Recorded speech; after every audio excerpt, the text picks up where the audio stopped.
Good evening, everyone. Good evening, everyone, and welcome to Old St. Patrick's Church. I'm Father Pat McGrath. I have the great privilege of serving as the pastor here, and on behalf of the entire Old St. Patrick's community, I welcome you here. We are so honored to be hosting this extraordinary evening, and we are so honored to welcome you here to this holy place that is home for all of us. If this is your first time here at Old St. Patrick's, we're especially honored to have you here tonight. Please feel at home here. No matter what your story is, what religious tradition you're a part of, or what state of life you find yourself in this evening on a September evening at the start of a school year, welcome to Old St. Pat's. This is a home for all of us to be together. Tonight's performance, which is so full of significance, of course, and the stories that flow from the music and the instruments this evening are stories beyond comprehension, but they move our hearts to ways of understanding and caring. And this evening is being sponsored, has been led this evening by our friends in the family school here at Old St. Pat's, which is an extraordinary ministry of Old St. Pat's, started 30-some years ago with Father John Cusick, and some friends who decided that there needed to be a place, there needed to be an experience for Jewish and Catholic couples to bring their kids together and to share the faith together. It's an extraordinary story of faith and friendship and community, and it's a part of what we celebrate here tonight. One of the leaders of the family school, one of the great leaders and spiritual leaders for the family school, who is with us here tonight, I want to bring up in just a moment. But again, to simply say to all of you, we are so honored to have you here tonight and to be in this together, in this experience. This is a blessing to us, and this evening will be a blessing for all of us for sure. And with that, I'd like to welcome a very special person to say a few words, who is one of the spiritual leaders of the family school, our friend Rabbi Ari Mafik. Ari?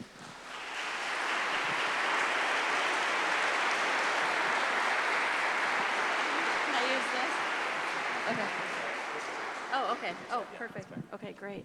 Well, shalom, everybody. Wow, this is so overwhelming and emotional. I'm Rabbi Ari Mafik with my husband, Rabbi Evan. We have been blessed to be just two of the rabbis who have been part of this very, very special Jewish Christian program called the Family School that has been housed in this extraordinary church community because of all of you and because of the spirit of this church that has welcomed these families. We've only been part of this for about 15 years, but it was the vision of Rabbi Alan Setcher and Father John Cusick, who we've learned from and who really paved the way for so many of the families who are here tonight and alumni who are here tonight. And there have been other rabbis and priests who have been part of this program, this thriving program still today, because of the families and because the families have been willing to volunteer and pour their souls into something that they care so much about. We've asked ourselves, why don't more clergy, why don't more Jewish and Christian clergy start these programs and get involved in things like this? To support families who want to raise their children with both traditions, who want their children to have literacy in both religions, celebrate the life cycle moments and the holidays that honor both sides of the family, both heritages. And there is fear. There's fear that we're going to confuse children, that it's theologically impossible, that we're going to end up creating a new religion, that we're just going to water it all down. But no, this is a program, as you all know, that is about love. It's about the love of two parents who know that our one shared God is a force, a source of the mystery, beauty, and power of love. It's about people who have a depth of respect for the other. It's about openness and learning and communication. It's about giving religion context. It's about questioning and doubt and community and hope. Is there a better foundation upon which to be brought up? The graduates of family school and this whole church community, you are the bridge builders. You understand nuance and ambiguity and the grays, which is the poetry of life. You see awe and have the spiritual lens by which to respond and to make the world a better place.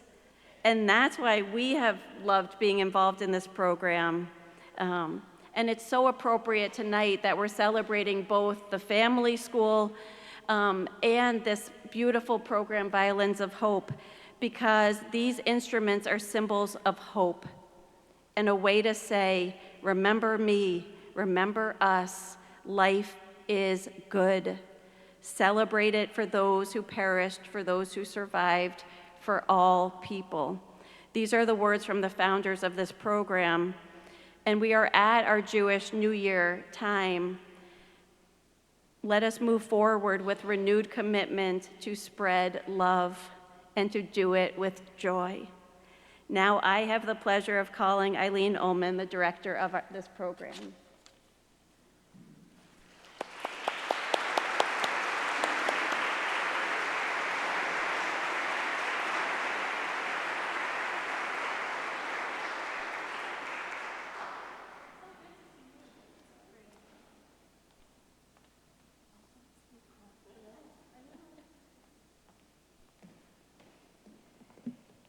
Good evening. Thank you so much for having us here tonight. I'm really humbled to stand in front of you on behalf of JCC Chicago and the Violins of Hope. When we started with this idea of bringing 75 plus instruments to Chicago in the state of Illinois 5 years ago, I had no idea what it would become. In the end, since April, we've had a traveling exhibition that's been in Peoria, in Champaign. It's down in Springfield right now. It's in Joliet. It's been to Aurora. It's here in the city of Chicago at Old St. Pat's. Over 150 opportunities to bring the stories of these special instruments to our community and to share them. You know, 5 years ago, we had no idea that we'd go through a pandemic. We had no idea that when we came out of that pandemic, we'd find ourselves in this place in time of rising anti-Semitism, but really just increased hate rhetoric in general, and a lack of civil discourse. And the one thing about these instruments is that they speak to the power of music to inspire us to do better. At JCC, our CEO always talks about growing hope and growing good kids. And when we think about growing hope, we're talking about growing hope for a world in which we won't have hate. There won't be strife between faiths or between races. We're all human beings. And the founders of this exhibition, that is their mission, to spread that word. The exhibition lives, for the most part, in Tel Aviv. It started in the 1940s, really. In the 30s, when Huberman created an orchestra in Palestine, he had this idea that he was going to be able to bring people from Europe, musicians who were no longer allowed to play, and he'd be able to save lives. And he came to America, raised money with his friend Albert Einstein, and he went back to Europe and did blind auditions. He didn't want to know who he was choosing because he understood that the people that he didn't choose may not survive the war. And he created the Palestine Orchestra. And after the war, in what was then Palestine before it became Israel, nobody wanted to have anything to do with anything German, but a lot of these musicians were playing on very fine German instruments. They brought them to Moshe Weinstein's luthier workshop. He made and he repaired violins for them daily. They brought him the violins and they said, if you don't buy these instruments, we're going to destroy them because we don't want to have anything to do with them. And Moshe had lost most of his family in the war, so he understood where the musicians came from, but he also knew that they were fine instruments. He hated to destroy them. So he threw them in a corner of his workshop and kind of forgot about them. In the 90s, when they had an intern from Dresden in the workshop, there wasn't so much Holocaust education going on in Europe at that time. And the intern said to now Moshe's son, Amnon, what are these instruments? They look like they're pretty good instruments, but they're just sitting here collecting dust. And so Amnon told him the story. And the intern said, you need to come to Dresden and you need to give lectures. People need to hear these stories. And so those became the first Violins of Hope lectures. That's how the exhibition got started. To this day, though, people bring violins, like on a daily basis. Violins are brought to the workshop from families sharing what was valued in their homes. So the last violin that came in December was the Paris violin. It was owned by Violetta Silberstein. She was a young woman.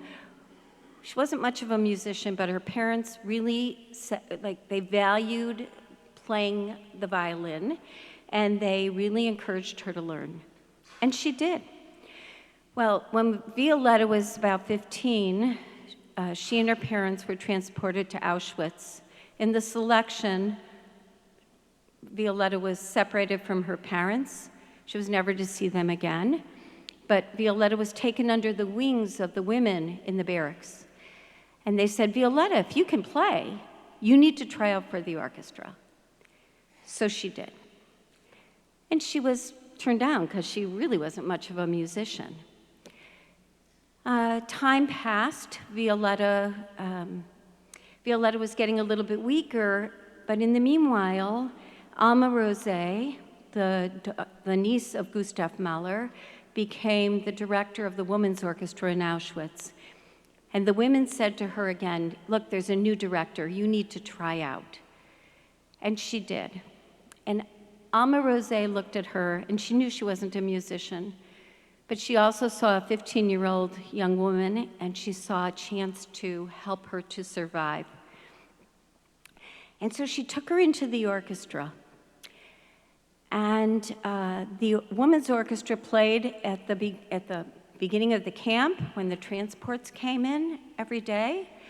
The Women's Orchestra played in the snow, in the cold, in the heat, really didn't matter. But because you were playing at the whim of the Germans and the Nazis, you were treated a little bit better, so maybe your portion was a little bit better. You also weren't doing hard labor, so it meant that you had a better chance of survival. Time passed, and she became ill. And she went into the infirmary, and the infirmary was not a great place to end up in Auschwitz.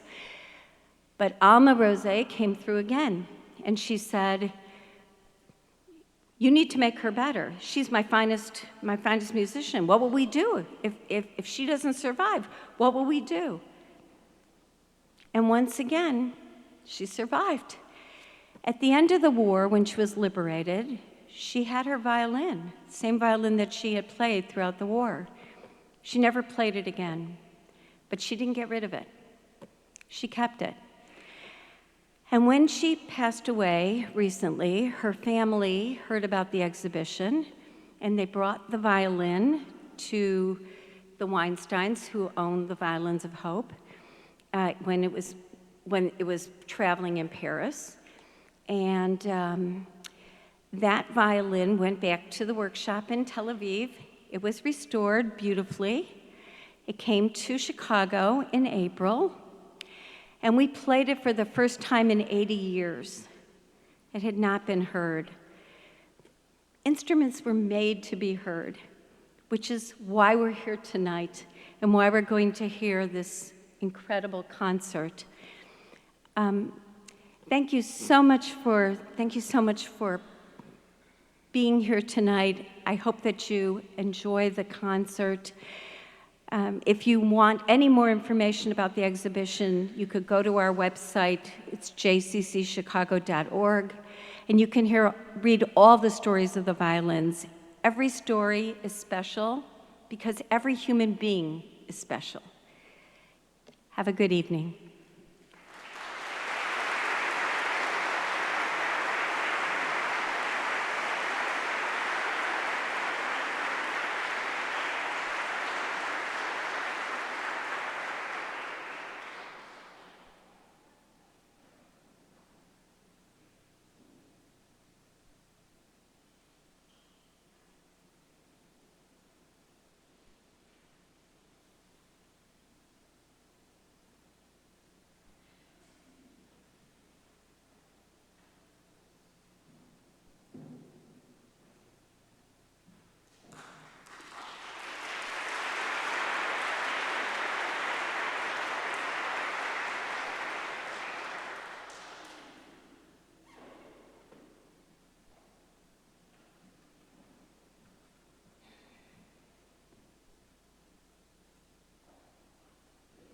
Hello.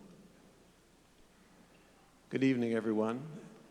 Let me add my thanks to you all for coming, and thank you to Family School, to David Kovacs particularly for helping to organize this. My wife and I have been participants, members of the Family School for 15 years or so. We have 2 kids that are in college now and 1 that's still in Family School. And it's added so much to our lives as we've negotiated raising children in 2 faiths. I also want to thank particularly our friends Larry and Ching for joining us here tonight. I asked before when we were talking after the rehearsal if it was okay to refer to them as interfaith, and I just thought it'd be interesting what Ching said was, growing up in China, if you had a Bible, you could be put in prison. And if there was ever an example from our reading about the experiences of our composers tonight and of the owners of some of the violins to face a state that doesn't allow you even the basic freedoms that we all have come to expect. I wanted to tell you a little bit about the composers. I know there are some notes in the program, but when we found out we were going to have the opportunity to play on the Violins of Hope, these instruments we actually just met this afternoon. So we've had these for a couple of hours and got to know them a little bit. But when I was putting together the program, I was inspired, I think, to find a group of pieces that would be a compelling evening for us to work on and for you to hear. So these are all pieces by composers, with one exception, who perished in the Holocaust. And 3 of the pieces were actually composed while the composers were imprisoned. 4 of the composers, the first 4, the last one was not in Theresienstadt, but all the others were sent to this transit center / ghetto / concentration camp called Theresienstadt in what is now Czech Republic. And I encourage you to read more about it because it's quite a complicated story, but essentially it was a holding center for many, many people. And it was, to some extent, sort of self-administering for a while, but it was basically a lot of times a front, a sham, so that when the Nazis had to show the Red Cross that they were treating the Jews properly, they could show them this camp.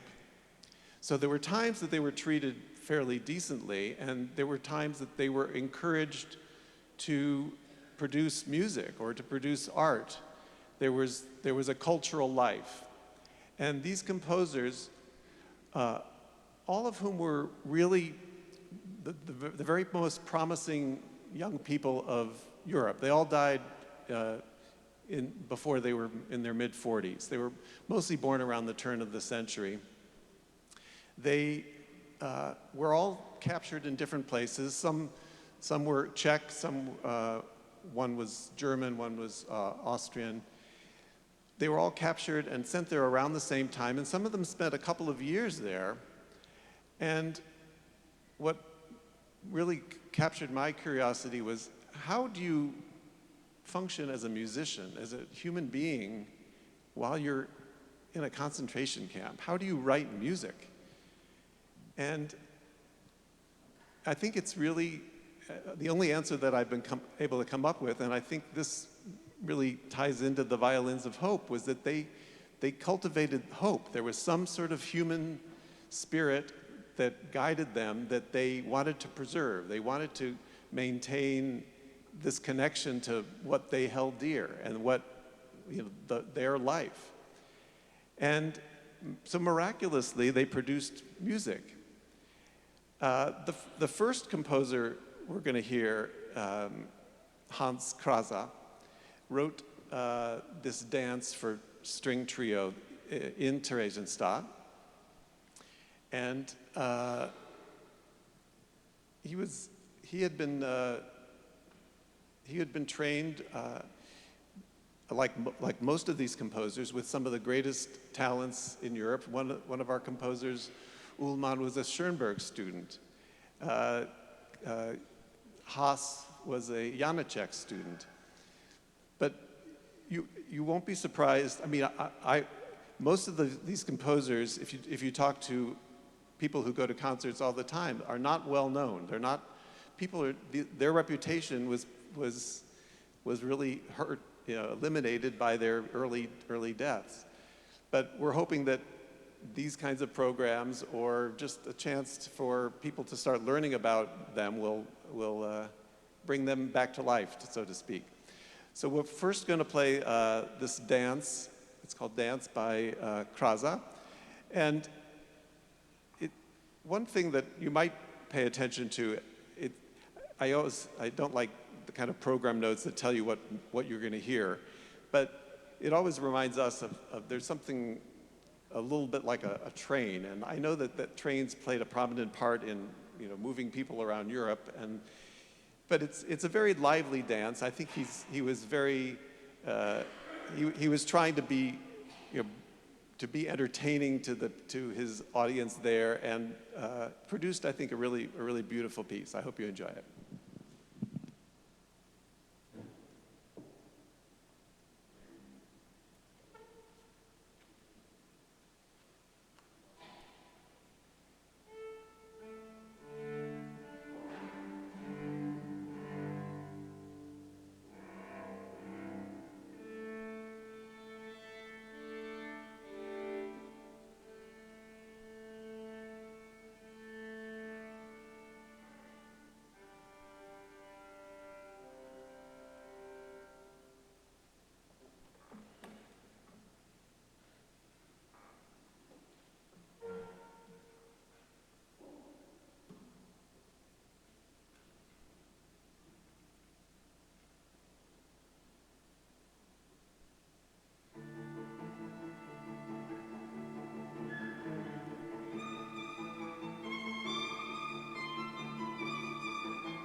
Good evening. My name is Larry Newman, and we will now play the first movement only of the string quartet number 3 by Pavel Haas. In your programs it says movements 1 and 2, but we will actually be playing only movement 1. And Pavel Haas was a Czech composer, written this piece in 1937. In it, you can hear his true promise as a composer, which was never to be fully realized, as he was transported to Auschwitz, where he perished in 1944. In fact, Pavel Haas was married to a Christian whom he divorced in order to attempt to protect her and their child.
Zygmunt Schul composed his two Hasidic dances for viola and cello 1 month after he arrived in Terezin in November 1941.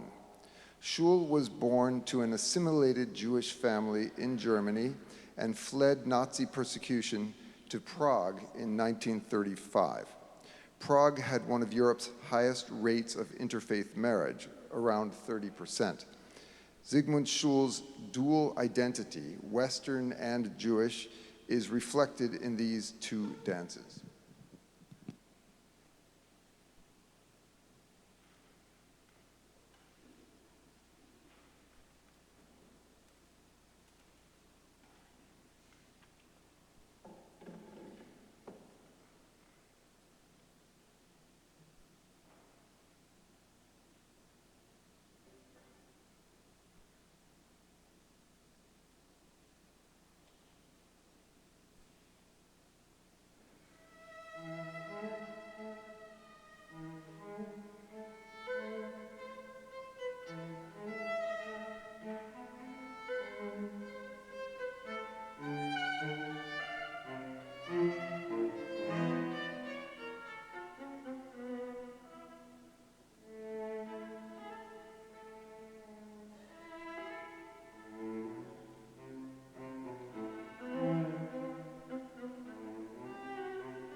Our next piece is the third string quartet by Viktor Ullmann. He was one of Europe's most promising composers when he was trapped in Prague after the Nazi invasion in 1939. He was sent to Theresienstadt, and this is one of the pieces that he composed there. It is one continuous movement divided in 4 sections. And Viktor Ullmann's story is another interfaith story. His parents had converted to Catholicism before his birth, and he was baptized and grew up in the church. When he was unable to get visas for his family to leave Germany, he sent his children to England without their parents, and the parents were deported to Auschwitz in 1944. They perished there in the gas chambers, but Victor left his music with his friends, which is why it survives today. And in a farewell message to them, he wrote, "Theresienstadt has helped, not hindered me in my musical work. We certainly did not sit down by the waters of Babylon and weep, and our desire for culture was matched by our desire for life."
I think you can appreciate from these 4 pieces how varied the music was in Europe at that time.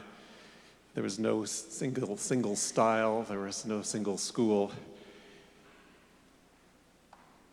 They did all share the same fate. Those 4 composers all were in Theresienstadt. Mr.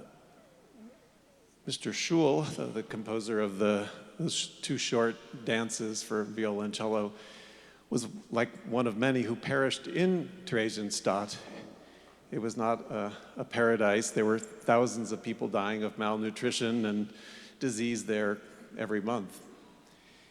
The other 3 gentlemen, after the sham Red Cross visit in 1944, the Germans closed the camp. They sent them all to Auschwitz, and I think the belief is they all perished in the same transport on the same day.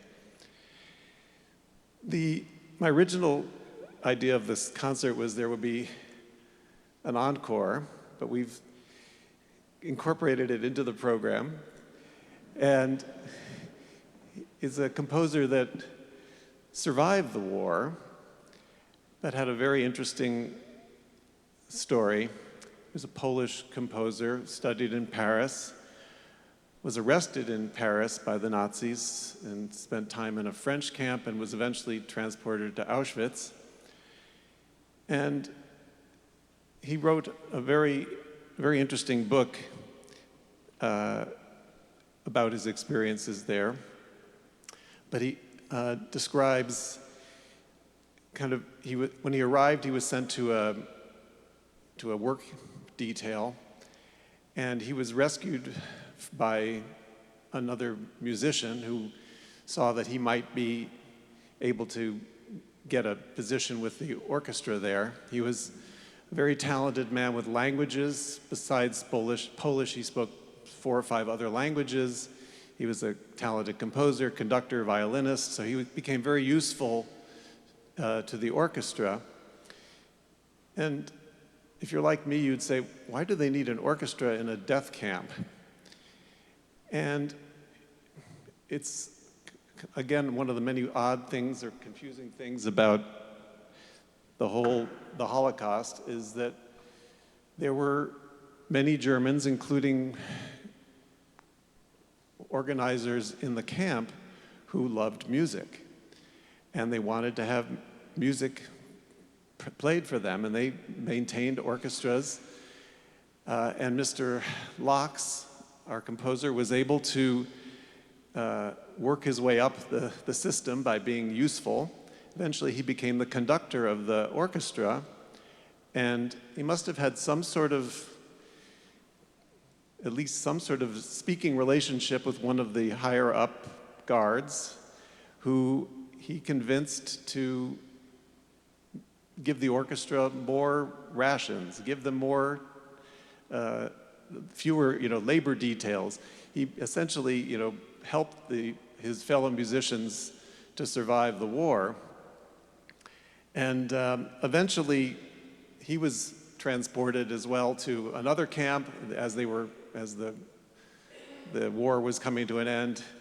So he survived a death march. He miraculously got through the whole war and ended up kind of back where he started. In a few weeks after his liberation, he was back in Paris. And so this piece is the encore to the war, I guess. It was the piece that he wrote when he got back. And it was premiered that next fall in Paris. I would just add one quote before we play that from his book that maybe explains a little bit about his experience in the war. And he says, "When an SS man listened to music, especially of the kind he really liked, he somehow became strangely similar to a human being. At such moments, the hope stirred in us that maybe everything was not lost after all. Could people who love music to this extent, people who can cry when they hear it, be at the same time capable of committing so many atrocities on the rest of humanity. There are realities in which one cannot believe. So I hope you enjoy this work. This is the second movement of his third string quartet on popular Polish melodies. I think you'll hear a lot of his French experience. There's he definitely was listening to jazz. I think I hope you enjoy it.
We are so grateful to these amazing musicians.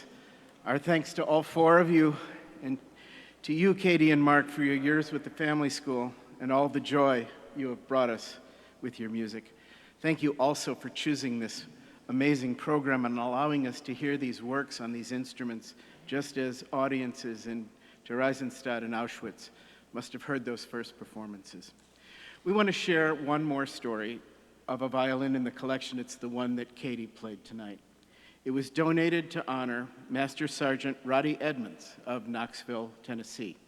He served in the 106th Infantry in the U.S. Army during World War II. He was taken prisoner by the Germans at the Battle of the Bulge and held at Stalag 9A, a POW camp near Ziegenhain, Germany. On January 27, 1945, the Germans announced that all Jewish POWs in the camp were to report the following morning.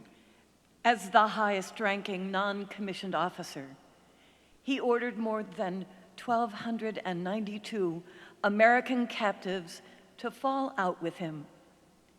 He then fearlessly pronounced, "We're all Jews here."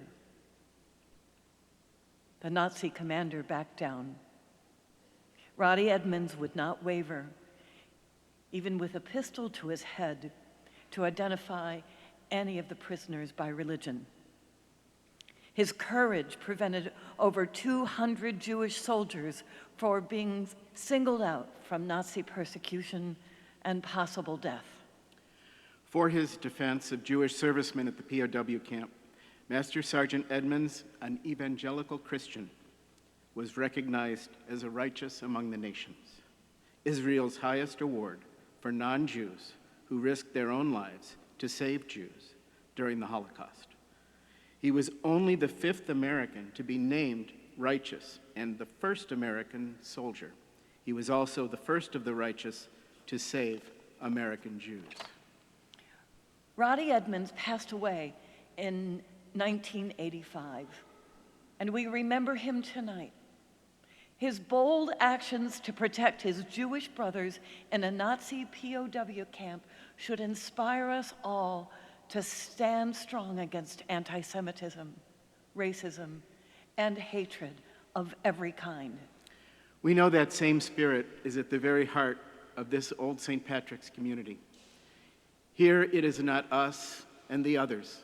This church is 167 years old, but its outlook is absolutely 21st century, a radically inclusive church that has been so energized to host this very special event. It truly is, in the words of the prophet Isaiah, a house of prayer for all nations. It is also well known for its hospitality. 30 years ago, Old St. Patrick's boldly said yes to a group who wanted to start a religious education program for interfaith families, a family school, where parents would teach their children about Judaism and Christianity. St. Pat said, "Yes, your idea sounds intriguing. Yes, come join us on Sunday mornings. Yes, this will be your school. We won't interfere, and we are here to help you in any way we can." And that's allowed so many Jews and Catholics to be able to say yes to each other and to their children. Yes, our two great faiths can coexist in our homes. We're speaking for all of the family school tonight, hundreds of families, past and present, since that first class in 1993. Tonight we remember Roddy Edmonds and all the righteous among the nations. We remember the musicians who played these violins and the composers who wrote these works, artists with such passion whose family stories make us think of our own, cut down so mercilessly. Tonight is about hope, and we hope that our great faiths can keep joining together in the spirit of Tikkun Olam, the healing of the world that so deeply needs it. This concert is our way of expressing our gratitude for that righteous and welcoming spirit we all feel, especially tonight in Old St. Patrick's Church. We are also deeply grateful to some of the truly amazing rabbis and priests, brave, insightful, caring women and men who've inspired us, challenged us, and graced us with so many gifts over the years. We remember Father Dan Montalbano, of blessed memory, Alava Sholem. Father Dan was the director of the Ecumenical Office of the Archdiocese under Cardinal Joseph Bernardin. He joined Father John Cusick to begin the Jewish Catholic Couples Dialogue Group 35 years ago. Father Jack Wall not only shared his wisdom, but also as pastor of Old St. Pat's 30 years ago, he welcomed 7 hopeful families who wanted to start a new kind of school. And we want to thank the rabbis who have journeyed and continue to journey with us. Rabbi Alan Setcher, one of our founding clergy, who we know is watching tonight. Rabbi Chava Bailey, who is also watching. Rabbi Tom Samuels, Rabbi Ari Mafik, Rabbi Evan Mafik, Rabbi Ike Sirota. And we want to thank some other amazing and supportive priests. Father Bernie Petersek, Father Tom Hurling, Father Pat McGrath, and Father Michael Simone. And we had some very special thank yous tonight to Bea Cunningham, our wonderful friend who directs family ministry here at St. Pat's, Kira Ede, the director of ministry, Mark Skosapave, director of music, and Margaret Skapanik, who does such a beautiful job with the live stream. And we want to thank our friends from JCC Chicago, the Jewish Community Centers, Eileen Ullman, Hillary Wenk, and those wonderful docents, Marty Greenberg and Alexandra Newman. JCC Chicago has worked with over 150 partner organizations to bring the Violins of Hope to audiences throughout Chicago and the Midwest. Thank you all. And now, to share his thoughts about tonight's program and close it, we are so deeply honored to have with us our other founding clergy. He's been a guide, a mentor, and a friend to hundreds of interfaith families over these years. Please welcome our founding father, Father John Cusick.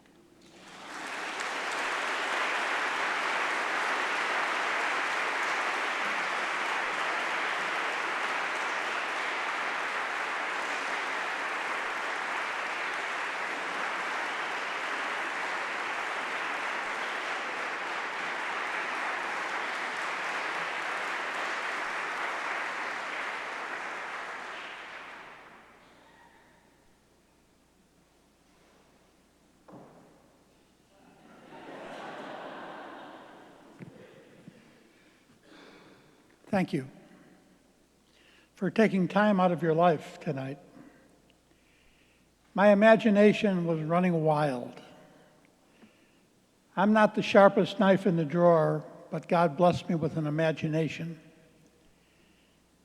And I think imagination is presence of the divine. We can dream, we can remember.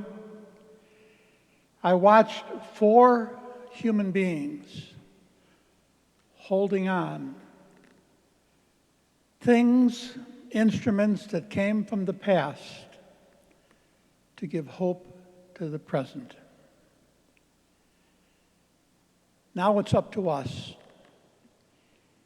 In a world today, and frighteningly and very sadly, in a country today like ours, anti-Semitism is on the rise. Let us be a part of the solution, never the problem. And in closing tonight, there's a ritual which my bet is among some of these people in the first 6 rows on either side participated in very quietly and privately. A Jewish man at one time went to face a Catholic father and say, "May I have your blessing? I want to marry your daughter."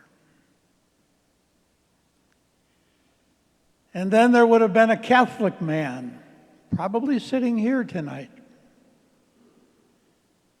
who went before a Jewish father. And against all the popular culture, said, I would like your blessing. I want to spend the rest of my life with your daughter. And the walls came tumbling down. Tonight as we end, I miss my friend, Rabbi Setcher, because at the end of any of the ceremonies we have done together in the last 30-some years, we ended with the blessing of Aaron. Moses asked Aaron and his sons to share a blessing over the people. A blessing is an approval. You are good. You are special. You are sacred. You are God's people. And so in closing tonight, and hoping for a better time in life in our country, where no violence is on the rise, but shalom can overtake it all. I invite my friend, Rabbi Evan Moffick, to stand over all of these people with me tonight so that we may share God's approval, God's blessing with all of you as you journey out into the dark of a Wednesday night in September to always and everywhere be a light to the world. Yivarechecha Adonai v'yishmerecha. May the Lord bless you and keep you. Ya'er Adonai panav elecha v'chunecha. May the Lord let his face shine upon you and be gracious unto you. Yisa Adonai panav elecha v'yasem lecha shalom.